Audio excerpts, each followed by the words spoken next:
गुरु प्यारी सात संगत जी, प्यार भरी राधा स्वामी जी, सात संगत जी, आज की वीडियो को पूरा ज़रूर देखिए। अगर वीडियो अच्छी लगती है तो वीडियो को ज़रूर लाइक और चैनल को सब्सक्राइब करना मत भूलिएगा। सात संगत जी, आज की जो साखी है वह बाबा जी की बड़ी प्यारी साखी है और सच्ची घटना पर आधारित है। सात संगत जी, जैसा कि आपको पता है, जब बाबा जी हमें नामदान देते हैं तो हमारे कई तरह के कर्म काटे जाते हैं और हमें नामदान की बख्शीश तभी हो सकती है जब हमारे कर्मों में नामदान लिखा हो। अगर हमारे कर्मों में नामदान नहीं है तो वह कभी भी जो है नामदान की बख्शीश नहीं हो सकती। तो गुरु प्यारी सात संगत जी, आज की जो साखी है उसी घटना पर आधारित है। सत्संगत जी, एक आदमी जो पिछले 10 सालों से काले जादू में फंसा हुआ था, तब बाबा जी ने उसे नामदान देकर उसके कौन कौन से कर्म काटे हैं। तो सत्संगत जी, आप भी इस वीडियो को अगर अच्छी लगती है तो वीडियो को पूरा देखने की कृपालता ज़रूर कीजिएगा। सत्संगत जी, जैसा कि आपको पता है कि बाबा जी बख्शनहार हैं और जब भी बाबा जी से कोई भी नामदान लेता है तो सबसे पहले बाबा जी उससे सवाल पूछते हैं। तो सत्संगत जी, ये जो आदमी था, इसकी पत्नी ने भी बाबा जी से नामदान लिया हुआ था और जब भी वह अपने पति को डेरे चलने को कहती तो वह हर भले उसे जो है मना कर देता। सत्संगत जी, इसका पति जो था वह आर्मी से रिटायर हुआ था और आर्मी में रिटायरमेंट उसकी जो है वह 9 साल पहले हुई थी। और सत्संगत जी, ये जो आदमी था, इसका दोस्त जो था वह काले जादू को बड़ा मानता था। इसके कारण इसका दोस्त एक दिन अपने दोस्त को कहता है कि चलो मैं अपने एक ऐसे जानता हूँ जो काला जादू करता है। तो इसका दोस्त कहता है कि मैं काले जादू को नहीं मानता, क्योंकि मैं इन बातों पर विश्वास नहीं रखता कि काला जादू कुछ होता है। लेकिन उसका दोस्त कहता है कि काला जादू अगर सच्चे मन से किया जाए तो वह काला जादू नहीं होता, हमारी भलाई के भी काम आता है। लेकिन वह अपने दोस्त को बहला फुसला कर उसे साथ ले गया, पर उसका दोस्त जाना नहीं चाहता था, क्योंकि वह नहीं चाहता था कि वह काला जादू करे। वह जानता था उसकी पत्नी जो है वो बाबा जी को मानती है।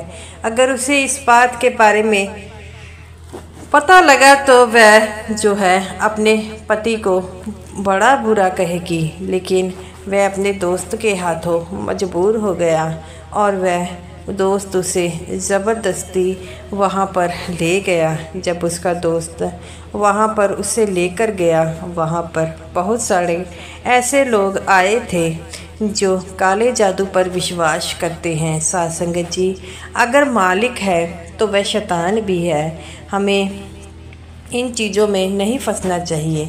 बाबा जी हमें बड़े प्यार से समझाते हैं कि हम लोगों को इन चीज़ों पर कभी नहीं बदल होना चाहिए। लेकिन हम जो हैं इन चीज़ों में ऐसे फंस चुके हैं कि हम उन चीज़ों के से बाहर नहीं निकल सकते। एक बार अगर हम इन चीज़ों में फंस जाते हैं तो बाहर निकलना बहुत मुश्किल हो जाता है। तो सात संगत जी, ये भी जो आदमी था उस काले जादू के चक्कर में फंसना शुरू हो गया और उससे बाहर निकलने का कोई इसे रास्ता नहीं मिल रहा था। वह दोस्त उसे अपने साथ ले गया। जब अपने साथ ले गया तो वह अपने गुरु को कहता है कि ये जो है मेरा दोस्त है और ये आप पर विश्वास करना चाहता है। तो उसका गुरु कहता है कि विश्वास तो हो जाएगा, लेकिन इसके लिए आपको जो है मेरे साथ 2 दिन रहना होगा। उसका दोस्त कहता है कि मैं नहीं रहूँगा, मैंने अपने घर जाना है और अगले साल तो मेरी रिटायरमेंट भी है। तो उसका दोस्त कहता है कि इसमें कौन सी बड़ी बात है, मैं भी तुम्हारे साथ रहने के लिए तैयार हो गया हूँ। तो वह दोनों दोस्त लगते हैं। वह जो आदमी है जिसने काले जादू की विद्या ली थी, वह इस आदमी पर बहुत काला जादू करता है और वह वहीं पर रहने लग पड़ता है। तो अगले साल उसकी रिटायरमेंट थी। तो जब वह घर आता है तो उसकी बीवी देखती है कि उसके पति के हाव भाव थोड़े बदले हुए थे, क्योंकि काले जादू के शिकंजे में आकर वह गलत काम करता था। लेकिन उसकी पत्नी को ये बातें अच्छी नहीं लगती थी और वह अपने पति को डेरे चलने को कहती सेवा के लिए, लेकिन वह नहीं चलता और अपनी पत्नी से भी दुर्व्यवहार करता। तो उसकी पत्नी कहती कि पहले तो आप ऐसे नहीं थे, अब आपको क्या हो गया। तो ऐसा ही चलता रहा। ऐसे चलते चलते पूरे 10 साल हो गए। तो एक दिन उनके घर में एक कमाई वाली बीबी आई, जिसकी कमाई बहुत ज़्यादा थी, क्योंकि वह भजन सिमरन बहुत ज़्यादा करती थी। और वह बीबी को पूछती है कि तुम्हारे पति कहाँ पर हैं, और तुम अपने पति को कभी ना डेरे लेकर आती हो ना सेवा में लेकर आती हो, तुम्हारे पति ने नामदान लिया है। तो वो कहती है कि पिछले 10 सालों से जब से वह रिटायरमेंट लेकर आए हैं तो मैंने उन्हें कहा है, लेकिन वह नहीं मानते। तो वो कहती है कि कहाँ है तुम्हारे पति, मैं भी उनसे बात करना चाहती हूँ, तुम अपने पति को मेरे पास लेकर आओगी। तो वह अपने पति को अंदर से आवाज़ देती है। पहले तो उसका पति आने के लिए मना करता है, जब उससे बार बार कहती है कि आपसे कोई बहुत अर्जेंट मिलना चाहता है। तब वे बाहर आते हैं और बाहर आकर वे अपनी उस बीबी को देखते हैं। जब वह बीबी इसके पति के हाव भाव देखती है तो वह कहती है कि मुझे कुछ दाल में काला लग रहा है। तब उसके पति वहाँ से चले गए। तब वह कहती है कि तुम्हारे पति पर किसी ने काला जादू किया है और काफ़ी पुराना किया है, जिससे तुम्हारे पति बाहर नहीं निकल सकते। तो वह कहती है कि क्या तुम मेरे पति को आज़ाद कर सकती हो। तो वह कहती है नहीं नहीं, मैं तुम्हारे पति को आज़ाद नहीं कर सकती, क्योंकि मेरे में इतनी ताकत नहीं है। भले ही मैं भजन सिमरन करती हूँ, लेकिन मैं अपने आप को इस काबिल नहीं समझती। इस काबिल तो सिर्फ बाबा जी है। तुम ऐसे करो, अपने पति को लेकर बाबा जी के पास चली जाओ। तो वो कहती है कि इससे क्या होगा। तो वह कहती है कि बाबा जी तुम्हारे पति को इस काल के चक्कर से और इस काले जादू के चक्कर से छुड़ा सकते हैं। लेकिन वह कहती है कि मैंने अपने पति को काफ़ी बार कहा है, वह तो मेरे साथ जाने के लिए तैयार ही नहीं, तो फिर मैं अपने पति को कैसे लेकर जाऊंगी।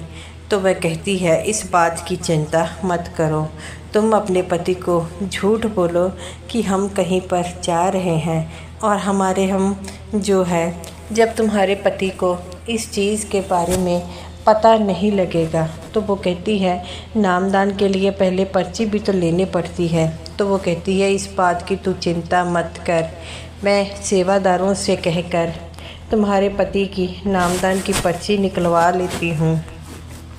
तो वो कहती है कि बहन जी आपका बहुत बहुत शुक्रिया।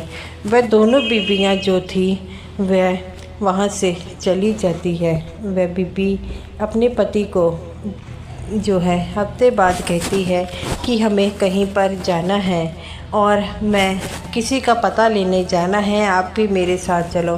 पहले तो उसका पति ना करता है, पर अपनी पत्नी के कहे के अनुसार वह कहता है चलो हम सब चलते हैं। और वहाँ पर जब वह गाड़ी के अंदर देखता है तो 3-4 बीबियाँ और थी। तो वह कहती है कि ये कौन है। तो वह कहती है कि ये मेरी सहेलियाँ हैं, इन्होंने भी जाना है।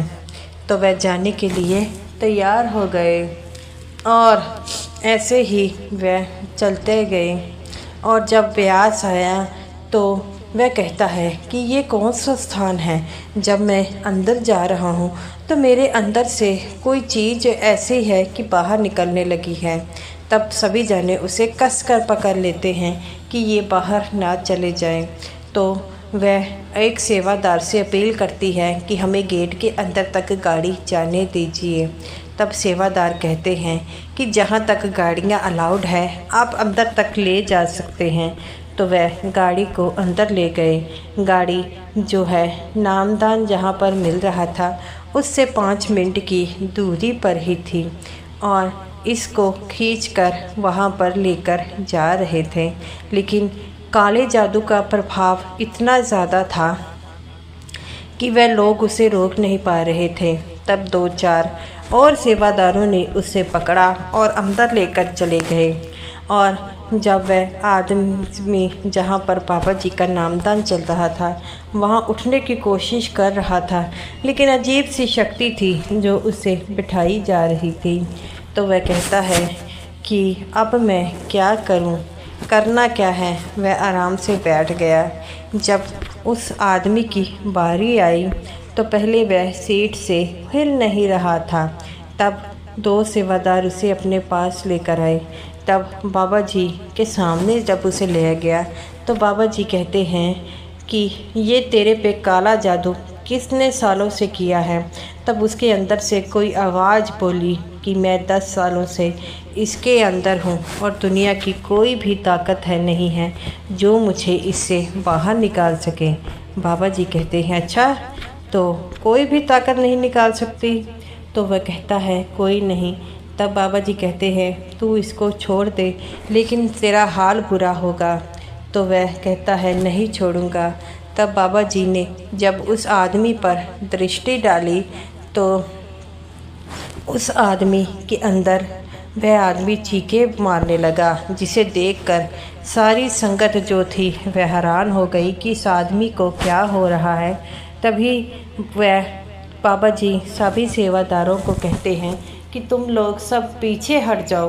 वह सभी पीछे हट गए और देखते ही देखते जो है वह आदमी 5 मिनट लेखा और फिर उठ गया और बाबा जी से कहता है कि बाबा जी पिछले 10 सालों से ये काल ने मेरे उस दोस्त के गुरु ने काला जादू किया था। आज आपने मुझे काले जादू से आज़ाद किया। बाबा जी कहते हैं बेटा तुम खुद भी इससे बाहर नहीं निकलना चाहते थे। अगर कोशिश करते तो कब के बाहर निकल गए होते। तो वह कहता है कि बाबा जी मैं अपनी गलती के लिए शर्मिंदा हूँ। मुझे भी कोशिश करनी चाहिए थी लेकिन मैंने किया नहीं।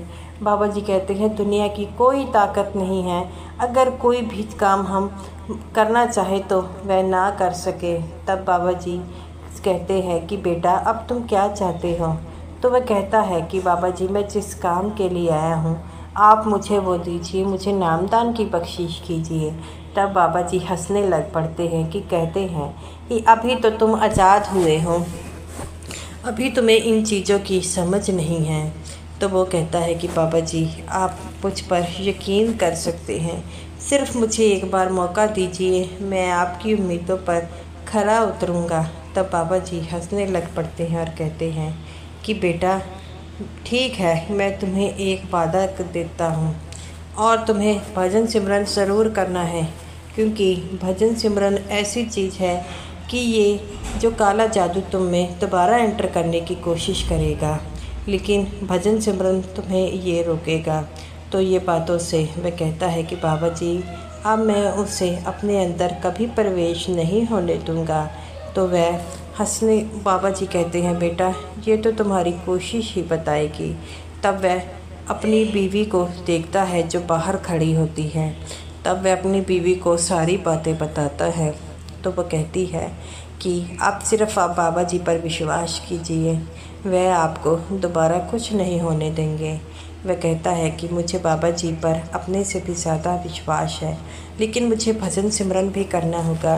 तब उसकी बीवी कहती है कि ये तो सबसे पहले हैं, अगर आप भजन सिमरन करेंगे तभी तो उस मालिक की दया का पात्र करेंगे। आज बाबा जी ने आपको नामदान देकर जो आप पर कृपा की है उस कृपा का पूरा लाभ उठाइए।